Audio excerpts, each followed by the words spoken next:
Hey there, fellow dentists! Today, I'm diving into the ultimate guide for kids' dental procedures. We're talking restorations, crowns, and more, all for our little patients under the age of 10. Let's get started with some step-by-step guidance on common procedures. First up, Class 1 and Class 2 restorations. For those tiny cavities on the occlusal surfaces, Class 1 restorations are pretty straightforward. Clean the decay, etch the enamel, apply bonding agent, and fill with composite resin. Make sure to sculpt it just right to match their bite.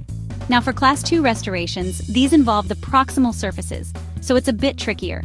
Use a matrix band to help shape the filling, and don't forget to check the contact points. A good tip here, always ensure proper isolation to keep the area dry. Moving on to pulpotomies and pulpectomies. These procedures come into play when the decay is extensive and the pulp is involved. For a pulpotomy, remove the affected pulp tissue from the crown, apply a medicated dressing, and then fill.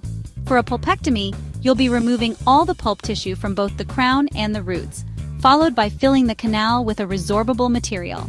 These can be a bit more complex, so take your time and keep your little patient as comfortable as possible.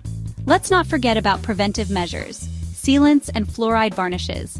Sealants are fantastic for protecting those molars from decay.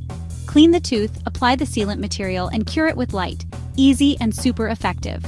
Fluoride varnishes are another great preventive tool. Simply paint the varnish onto the teeth and let it sit to strengthen the enamel.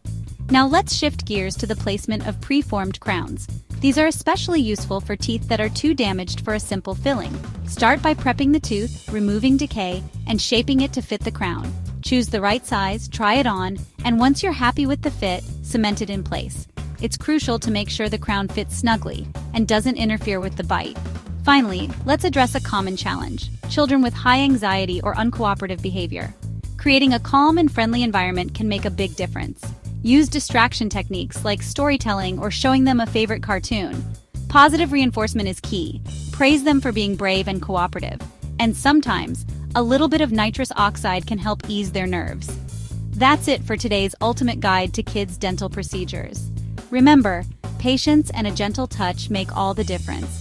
If you found this video helpful, don't forget to like and subscribe for more tips and tricks. Until next time, keep those smiles shining bright.